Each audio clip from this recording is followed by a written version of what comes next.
चला आपण आज आहे ना खेकडा भजी करूया छानसा. मी कांदे सोलून ठेवलेले आहेत.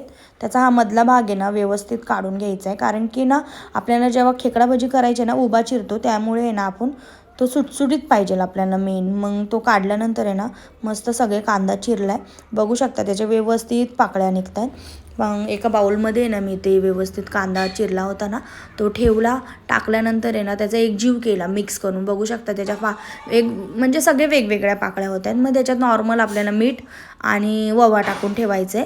ते टाकून दिल्यानंतर आहे ना आपल्याला 10-1 मिनटं बाजूला ठेवायचे पाणी सुटायला, कारण की आपल्याला पाणी टाकायचं नाही आहे. नंतर आपल्याला त्याच पाण्यामध्ये फक्त बेसन मळायचे. मीठ आणि ओवा टाकलं, बाजूला ठेवलं 10-1 मिनटं.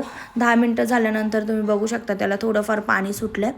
आपल्याला आहे ना 10 मिनटं झालं आणि वरतून आहे ना आपल्याला फक्त चिकन मसाला आणि कोथिंबीर टाकायची, बाकी त्याच्यामध्ये काहीच नाही, मिरची पावडर नाही, काहीच नाही.